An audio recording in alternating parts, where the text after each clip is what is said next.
Well, thank you for joining me for the next 30 minutes or so.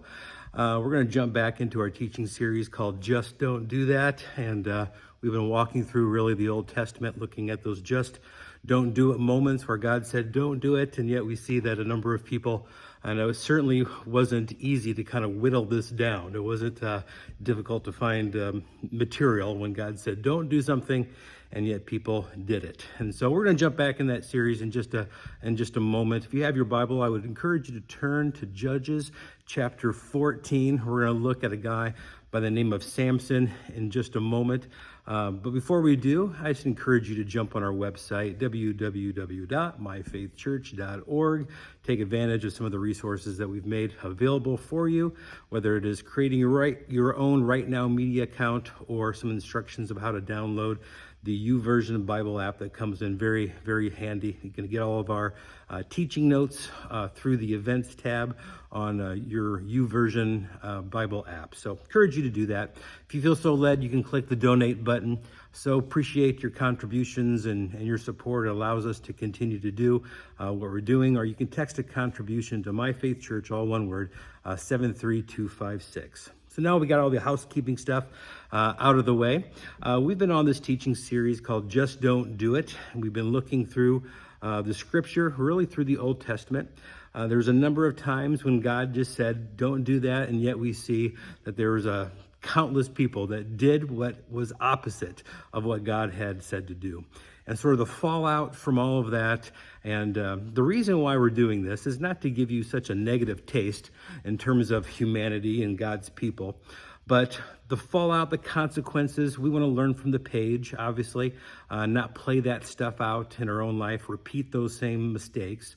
But also, as we've been looking at some of these just don't do it moments, you also see an incredible, merciful, patient, loving, gracious God alongside who doesn't give up on his people. And so hopefully you've been encouraged over the past couple of months as we've been on this teaching series. Now, if you were here last week, we gave you a bit of an overview of the book of Joshua. We looked at the sin of a guy by the name of Achan, who had taken, right, Achan stole the bacon, some of those sacred things from the destruction of Jericho, and God said, do not touch those spoils.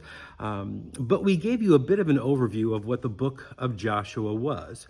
And at the end of the book of Joshua, after God's people had entered into the promised land and they started to what was called the conquest of the land, pushing these people groups and these other nations sort of out of the promised land.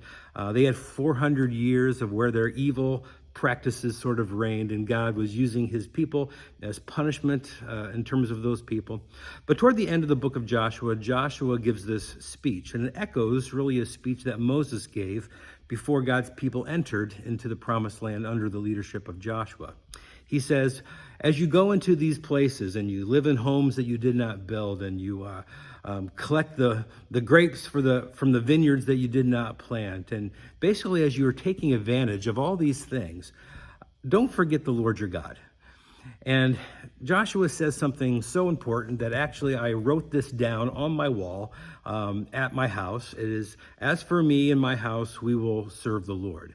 Joshua was concerned, and rightly so, that as they started to get comfortable in that new land, that they would start to copy the practices of the people who had lived there, the people that they were told to conquer and to push out of the land, but they didn't do so completely. And so Joshua was concerned that instead of conquering them, they would copy them. They would copy their practices. They would adopt their gods. They would start to be like the people that they were called to under God's sovereign reign to punish. And Joshua said, if you do this, it's not going to go well with you. The people that you're called to conquer, if you copy them, they'll end up conquering you, and they're going to persecute you, and they're going to make life miserable. And although the people rallied around this speech of Joshua and they said, hey, we're going to do this just like you, Joshua, you get a sense that Joshua understood that these people, they're going to get comfortable in this land. They're going to start to do the opposite of what God desires them to do. And that is certainly what happened. In the book of Judges, there's this 300-year or so period of time where we see this downward cycle. God's people, instead of conquering the people in the land, They copied them. They copied their practices. They copied and adopted their gods and their morality and their ethics. And as a result, God would lift his hand of protection and providence and blessing and prosperity. And these people groups, they would persecute God's people. And then God would raise up a judge because the people would cry out, right? We need a rescue. We need a rescue. And so God would raise up a person, an individual called a judge or a deliverer to rescue God's people from this. And this is where we get some of the really fascinating stories like Gideon and Ehud, the left-handed judge, and Deborah and Barak and all these various judges. These were deliverers. And perhaps the most famous of these judges was a guy by the name of Samson. And so we're going to look at Samson's life. He's probably best known for Samson and Delilah and the cutting of his hair, and he lost his strength, and he was the first superhero, right? This incredible strength that Samson had. These deliverers, these judges that we see in the book of Judges, although they were used by God, they were incredibly flawed. They're all precursors foreshadowing the ultimate deliverer, the ultimate rescuer that would come, that is Jesus. And Jesus is obviously faultless and flawless, right? But these flawed individuals were used by God to protect his people, to deliver them from their persecutors. It's all foreshadowing ultimately what Jesus would do spiritually for us. These smaller deliverers in the book of Judges did it physically for God's people. And unfortunately, for example, Samson, as we're going to be looking at him for the next couple of weeks, he was an extremely flawed individual. Now, we're not going to look at chapter 13 in the book of Judges, but if we would, it was an extreme time. It was a very dark time. God's people were being persecuted by these people called the Philistines. They were making life miserable. Their goal was to keep Israel weak and vulnerable and dependent. And they didn't completely destroy Israel, but they would just take advantage of them. They would steal from them. They would impose huge tariffs, right, in terms of some of the things that Israel needed. They didn't allow them to have certain instruments that could be used as weapons. And so they just desired to really just take advantage of Israel. And as a result, life was just miserable. And so an angel came to Samson's parents, and Samson's parents were one of the bright spots in the entire book of Judges. If you want to get a really dark sense and understanding of what God's people were like, read the last 5 chapters in the book of Judges. They had pushed God out. In fact, the theme of the book of Judges is everyone did what was right in their own eyes. They didn't really consider God or his standards. In the last 5 chapters, they're killing each other. They're taking advantage. They're mistreating women, and all. It's just horrible. And that's what will occur when you push God out and you just follow your own thinking. The last 5 chapters of the book of Judges, there's just horrible stuff that's in there, right? And so during this dark time, Samson's parents are actually a bright light. They are godly people. They are past childbearing age.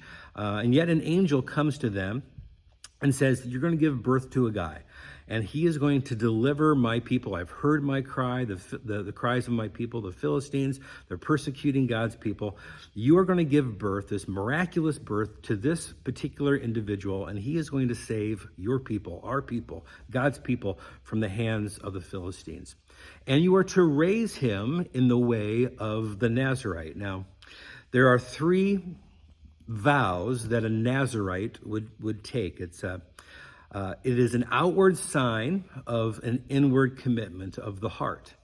And perhaps the most famous of those vows that they would not cut their hair. And obviously, we see that Samson and Delilah, if you're familiar with that particular account in the book of Judges, he did allow his hair to be cut. He lost his strength.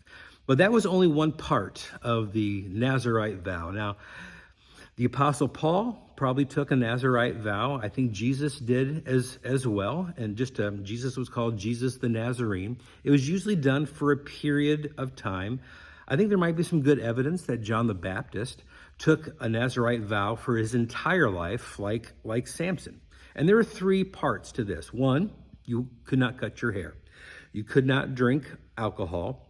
And you could not defile yourself by touching a dead body. These were outward signs of an internal commitment. And usually people took those for a certain period of time, kind of like a fast. Those three things are not necessarily sins, right? To cut your hair, to touch a dead body. We need people to scrape roadkill off the roads, right? And drinking alcohol in excess, obviously, we're not to be drunk, but Jesus' first miracle is turning water into wine, right? But these three things were an outward sign of an inward commitment. And because of the extreme times, we see that this angel said to Samson's parents, he is to be raised as a Nazirite for his entire life. And so he was a child of promise, and he was raised in the correct way. And for a certain period of his life, for the first 20 years of his life, the outward signs were there of this Nazirite vow. But the problem with Samson is that he never really had a change of heart until the last part of his life. And we see between the ages of 20 and 40 that these vows eventually start to go along the wayside. Now, the most famous one is the cutting of the hair, but he actually, in the scripture that we're going to look at today, he breaks these other two vows as well. It was a slippery slope, and yet, even though Samson's heart was not right, God used him. Maybe not in connection with Samson's will, because Samson unfortunately reflected sort of the mentality of the times. And Samson's motto was this: I'm going to do what I want, when I want, with whom I want, and it's my life, and I'm going to do it my way, right? And yet, because he didn't desire God to control him, he was controlled. He was controlled by his own appetites, his own lusts. He was controlled by a thirst for revenge. He was just controlled. And we've talked about this so many times. If God doesn't control you, who loves you, something else will. And we see this in Samson's life. Now, power, prestige, and privilege. This is the life that Samson was born into. He was an incredibly gifted man. God's presence was on him. God's hand was on him, was going to use him as an instrument to punish the Philistines, to deliver God's people. Certain times he would be given incredible powers. Oftentimes we think that Samson was this big, hulky, muscular guy, but he probably looked very similar to just an average person. But at certain times, the power of God would come upon him. He was able to do things that no human being was possibly able to possibly do. And yet, all those things were on the outside, the same things as those vows that he took. There really wasn't a reflection in the heart of what the outside was. And so all this power that Samson possessed, the privilege of being God's chosen man, the presence of God's hand on his life for a special purpose, it didn't change the greatest adversary that Samson faced, and that was himself. And we immediately see that the first thing that Samson starts to do is he really rejects this at the age of 20. And there are some warning signs. The just don't do it moments, this is our series, right, is not just the cutting of the hair. We're going to get to that next week. But Samson was about to go down the wrong road to do the wrong thing with the wrong people. And we open up this here in chapter 14 in the book of Judges, and it gives us some warning signs. God intervened, and yet because of Samson's stubbornness and his difficult will, and also because of the power that he had, he just muscled around these things. And the application, I think, for us is this, that when we decide that we're going to go our own way, and we're going to live our life the way that we want and disregard God and his commands, and sort of the mentality of Samson can be the mentality of any of us at certain periods of time in our life. We just want to do our thing when we want, with whom we want, and what we want to do.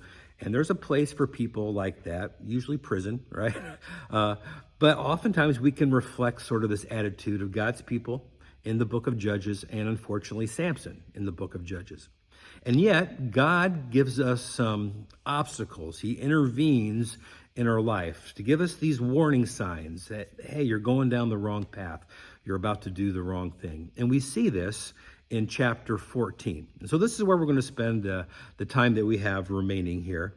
And I'm simply just going to walk through this chapter and point out a few things, few of these obstacles, these barriers, these warning signs that God places in our life when we're bent to do our own thing and we're about to do something stupid and we're about to suffer consequence. God will give us these warning signs. And the first one that we see is that God will place godly people in our life to give us some wise counsel, to direct us. If we're bent on doing something that we know we shouldn't do, and there are people in your life, whether it's your parents or grandparents, an aunt and uncle, or people that are from the body of Christ, your peers, and they start saying, you might want to rethink these things.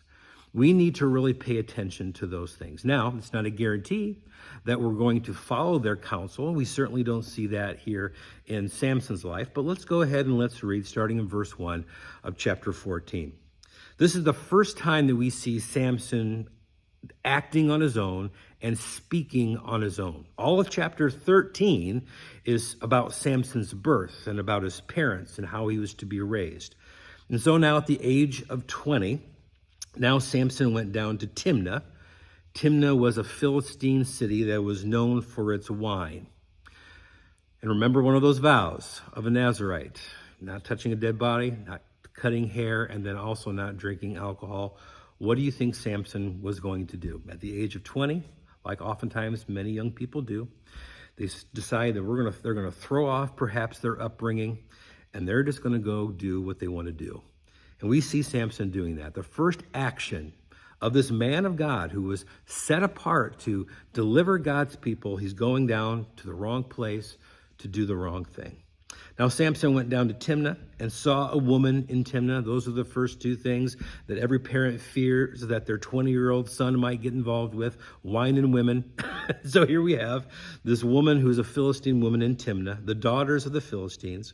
So in verse 1, we get a bad sign. Verse 2, so he went up and he told his father and mother, saying, I have seen a woman in Timnah of the daughters of the Philistines. Now therefore get her for me as a wife. All these things he knew he ought not to do. Now oftentimes when we think of Samson, we get this misunderstanding that he was just a big, dumb, muscle-bound guy that couldn't engage his brain. The truth is, I believe that Samson was intelligent. I believe that he could think for himself, but yet we know that the root of all sin is pride and arrogance. And we certainly see this with Samson. He was a man who understood, he believed in God, and he knew that he was born for a special purpose, and yet he tried to live both ways. He believed that, yes, God can use me, but I'm also going to live my own life, and you just can't have it both ways. And he believed in arrogance that he thought that he could. And so he goes up, he tells his father and mother, I have seen a woman in Timnah of the daughters of the Philistines, their enemies. Now therefore get her for me as a wife.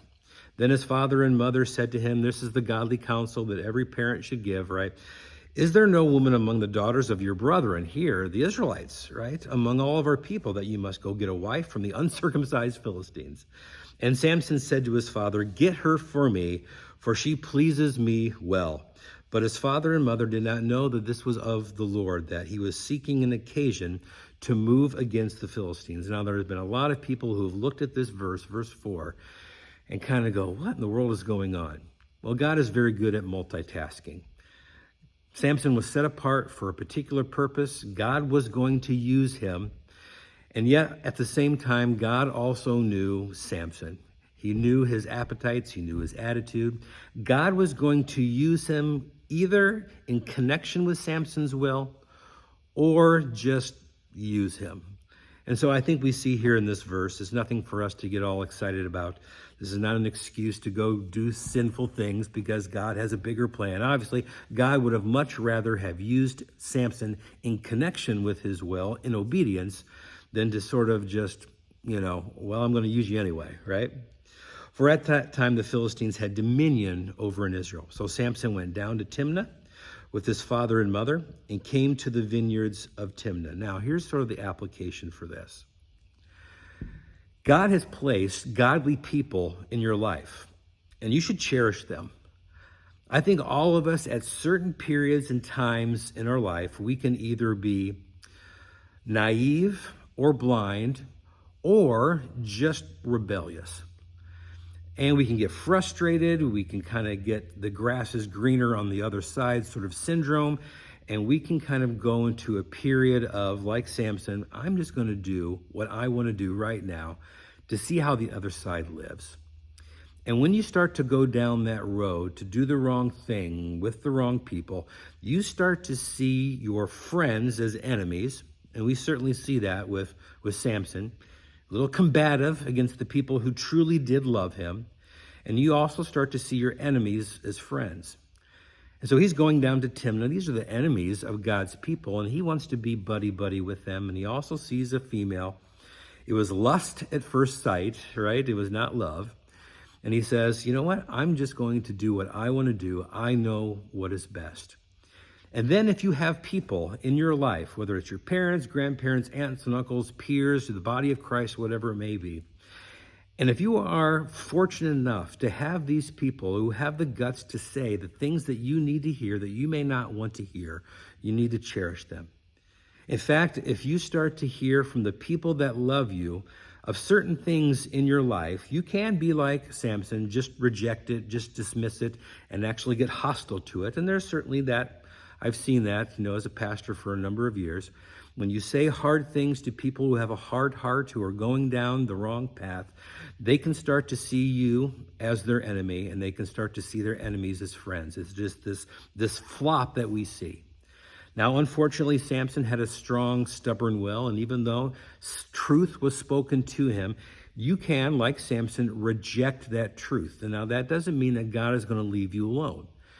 God did not leave Samson alone, and so here's this next obstacle. Here's this next interjection into Samson's life. It's like, all right, if you're not going to listen to that, you're not going down the right road. You're going to do the wrong thing with the wrong people. If you're not going to listen to godly counsel and wisdom from the people who love you, and you're going to see them and treat them as your enemies and your enemies as your friends, then God's just going to up the ante. And so we see here, starting in verse 5, the second half of verse 5, that God places certain obstacles, reminders in your life to redirect you. So I'll just start reading here in verse 5. Now, to his surprise, this is as Samson is going down to Timnah a second time. To his surprise, a young lion came roaring against him. And the Spirit of the Lord came mightily upon him, and he tore the lion apart as one would have torn apart a young goat. Though he had nothing in his hand, but he did not tell his mother or father what he had done. And rightly so, because they would have said, do you see what God is doing? You're going down again to Timnah, to this woman of your enemies, and there's a lion in your path. You think God is trying to get your attention. And yet at the same time, we see that there's a mishandling of God's power, and he just muscles around this again. He muscles around this lion that God had purposely placed in his path and say, hey, Samson, you might want to rethink what you're doing. And so here we get this idea that, he's not going to tell his mom and dad about this because he knows exactly what they're going to say. Then he went down, and here's the arrogance of Samson, and it is dripping with symbolism here. Let's just continue to read. Then he went down and talked with the woman, muscles past that lion, killed that lion. And she pleased Samson well. After some time, when he returned to get her, he turned aside to see the carcass of the lion that he had killed. And behold, a swarm of bees and honey were in the carcass of a lion. Do you see the dripping symbolism here? You think this is going to be a sweet deal, Samson, but it's going to sting you. Remember the lion that I put in your path. Remember the people that I put in your path that told you you're going down the wrong path to do the wrong thing. You need to rethink your life. And this is what Samson did. So Samson went down to the woman, gave a feast there. Oh, he took some of, this is verse 9, he took some of it in his hands, the honey, and went along eating, almost in a way of defiance. Well, God, I know what you're saying, but it's going to be a sweet deal for me. He took some of it in his hands and he went along eating. And when he came to his father and mother, he gave some to them. He defiled his mother and father as well. Remember the second vow of a Nazirite. You are not to touch a dead body. So he's already gone down to Timnah. We're assuming that there was wine there. That's what Timnah was known for. First vow broken. Second vow, he's reaching into a dead carcass of a lion that he killed to get honey, defiling himself and also defiling his parents. His parents did not know this. And then next week, we're going to look at sort of the third strike you're out. Here's Samson. But God is putting these interventions in his life. So his father went down to the woman, and Samson gave a feast there, for young men used to do so. And it happened when they saw him, this is sort of like the rehearsal dinner before the wedding, that they brought 30 companions to be with him. So 30 Philistines to be sort of like the wedding party. You kind of wonder why Samson didn't have friends from his own people. Says a lot there. Then Samson said to them, let me pose a riddle to you. This is where I think, because, Samson is often looked at as a dumb guy with a bunch of muscles and no mind. He was a thinker. He was intelligent. He's extremely arrogant. He's going to use this sign, this intervention that no doubt God had placed in his path. He's going to use this for gambling. And Samson said to them, let me pose a riddle to you. If you can correctly solve and explain it to me within the 7 days of the feast, then I will give you 30 linen garments and 30 changes of clothing, which is, a pretty significant financial gain. But if you cannot explain it to me, then you shall give me 30 linen garments and 30 changes of clothing. So they made a bet. And here's your riddle, that we may hear it, they said. And so he said to them, out of the eater came something to eat. Out of the strong came something sweet. It's a riddle about the honey and the carcass of the lion. The audacity, the arrogance that Samson is displaying here, gambling with an intervention of God. But it came to pass that on the seventh day that they said to Samson's wife, these 30 companions, these 30 Philistines, entice your fiance or your husband, they weren't quite married yet, that he may explain the riddle to us, or else we're going to burn you and your father's house with fire. Great friends here. Have you invited us here in order to take what is ours? Is that not so? So here we have warning signs all over the place that Samson is doing the wrong thing. Not only did his parents say, giving him wise and godly counsel, what are you doing? Where are you going? Who are you hanging out with? But also as he goes to do this, he's intersected with this lion that he just uses and misuses his power, kills this lion, then he goes back a little bit later, and there's honey and the carcass of this lion, swarm of bees, dripping with symbolism. He just scoops out that honey and says, all right, God, I know what you're doing, but I think this is a sweet deal. It's not going to sting me. In fact, I'm going to show you by gambling with this little riddle that I'm in charge of my own life. Now, when we look at these interventions in our life, here's the application. I think maybe a lot of us can understand that oftentimes when we start to go down a path that we know that we shouldn't go, there will be certain circumstances that God will place. I can remember there was a time in my life when I was younger. I just liked to get in some mischief with some of my friends. I would always get caught. In fact, it was sort of the thing to say to me that, Matt, you can't go along with us as we go to TP somebody's house because you always just seem to get caught, right? And I used to get frustrated about that because it was certainly true. And yet, I think it was God just saying, Matt, I know where your mind is at times, that if you get away with these small things, you're probably going to graduate to some bigger things, right? And fortunately, I kind of learned my lesson, fairly early on. But sometimes we can look at these little interventions, these things that just don't work out the way that we think they should, and we can get frustrated. But God is doing that on purpose to keep us from hurting ourselves. And these interventions, like godly counsel, we should embrace because God certainly loved Samson, and he was giving Samson every single chance and opportunity that he had. Here's the third obstacle that we see that God placed in Samson's life. That's maybe the most difficult. Sometimes God will say, all right, if you didn't pay attention to godly wisdom and counsel from people, if you're not paying attention to these signs of circumstance in your life, things that just aren't working out, maybe some consequences need to come to bear in your life. And sometimes God will allow you to suffer in order for you to, not to pay you back, but to bring you back. And so here in verse 16, Samson's wife wept on him and said, you only hate me. You don't love me. You have proposed a riddle to the sons of my people, but you've not explained it to me. And he said, look, I've not even explained it to my mother and father. Well, rightly so, because he knew what they would say. So should I explain it to you? Now she wept on him for 7 days. That's a little bit of a window in what your marriage is going to be like. And it happened that on the 7th day that he finally just broke and he told her, because she pressed him so much, then she just turned on him. And she explained the riddle, betrayed him to the sons of her people, robbing from him. A little bit of a window into the crazy woman that you're about to marry here, Samson. So the men of the city said to him on the 7th day before the sun went down, what is sweeter than honey? What is stronger than a lion? And then he said to them, if you had not plowed with my heifer, he's calling his fiancée a cow, then you would have not have solved my riddle. Then the Spirit of the Lord came upon him mightily, and he went down to Ashkelon and killed 30 of their men, took their apparel, and gave that clothing to those who explained the riddle.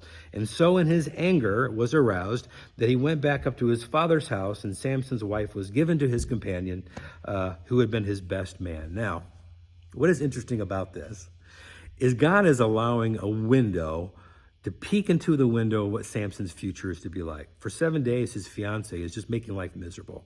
She's pouting, she's crying, she's nagging him, and finally he says, all right, here's what this riddle means. And immediately she betrays him, and he's out these garments, right? And then yet God used it.